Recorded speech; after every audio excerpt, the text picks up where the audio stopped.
I'm sure it's becoming quite entertaining to watch Todd and I figure out common sign language.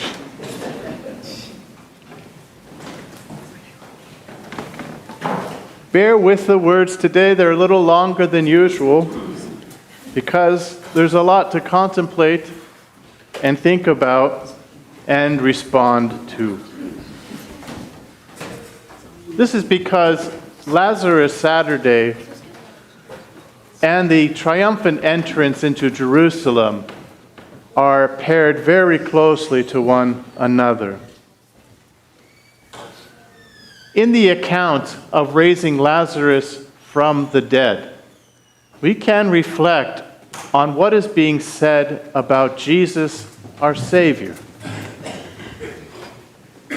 At the beginning of the account, Jesus is explaining that he already knows that Lazarus is going to die. He says to his disciples, "I tell you, he's dead. And I'm glad I didn't go there early for your sake."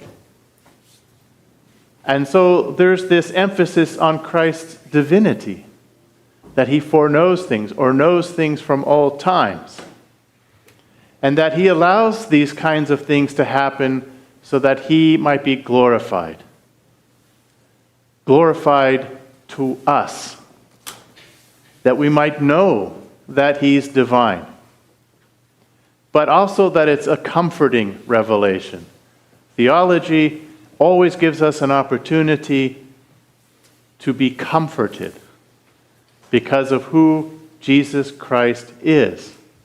But even more so is the revelation of his humanity.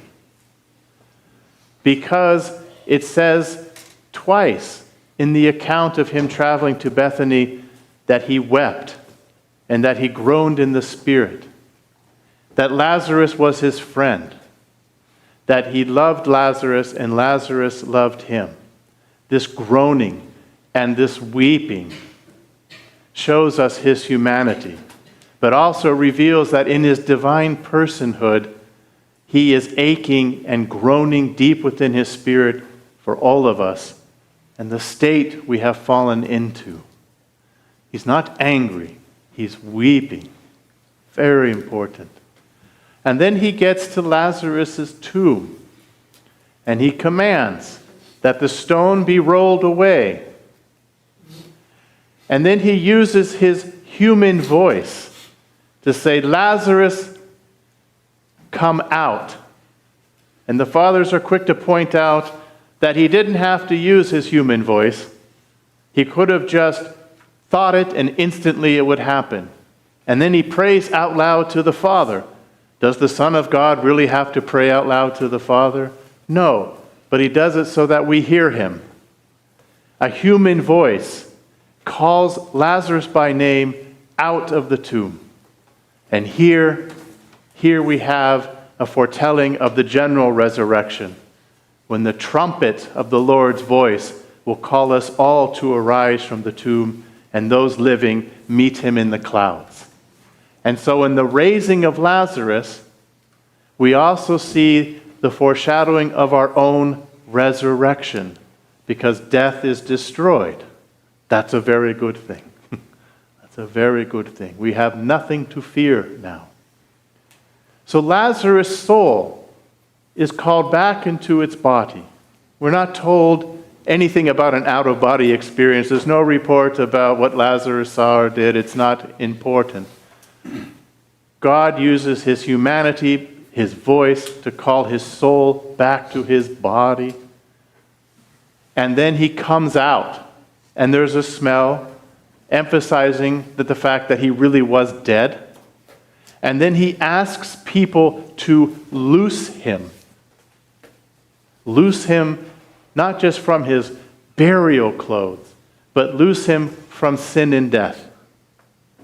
And he has people actually handle him to take it off, so that there's no doubt in our minds or in their minds that he really was a body that came from the grave. And so Christ in all of this is revealing his divine majesty, his authority over sin and death, over everything, and also his humanity, how much he aches for the condition that we're in, and how much he wants to save us. And now he goes to Jerusalem to save us. And we see him sitting on a donkey and proceeding into the gates. People are meeting him there because of what he did for Lazarus. They want to meet Lazarus. They want to talk about whatever with him. They want to see if it's true. The apostles didn't understand what was going on at this point either. The scriptures teach us. Nor do we understand yet, nor are we supposed to understand yet. The power of a message is sometimes experienced after the event takes place, and we look back and we can see how it all came together. So when we see Christ riding on the donkey, we see Christ not marching in with archers, with banners, with spearsmen, with cavalry, entering into Jerusalem to take over and become a tyrant. No, we see him meek and humble, riding on the foal of an ass. He's very meek and humble. And he's not just entering into earthly Jerusalem. That's not the point here. He's entering into the temple of our hearts, to cleanse them from sin and death and everything that's corrupt therein, so that he can establish the heavenly Jerusalem in our hearts. And the fathers talk about how people laid their clothes down on the path as being a teaching for us to lay down also our coats of pride and lust of the flesh, so that Christ can trample on them. So he enters into the earthly Jerusalem in order to be kicked out and killed outside, so that he might establish the heavenly Jerusalem in our hearts. That's how you and I relate to this today. The mission was to purify our hearts once and for all, so that he could dwell in us with the Father and the Spirit, not so that he could punish us. And so now, when we see Christ entering into Jerusalem, we will see him later crucified on the cross, where he's glorified. Jesus of Nazareth is not glorified as the Son of God until he dies and is raised from the dead. Then everything makes sense. Why did he go to Jerusalem knowing that he'd be arrested, persecuted, spat upon, scourged, have a crown of thorns on his head? Because of the ultimate goal. And therefore, we are called likewise to lay aside every weight that keeps us here on earth, that we might ascend with our hearts and minds now while we are alive, and after we are dead, with a new body. Because death is destroyed. So we're going to follow Christ into Jerusalem this week, making a final effort to purify the senses, the thoughts, the desires, that we might take advantage of everything he went through for our sake.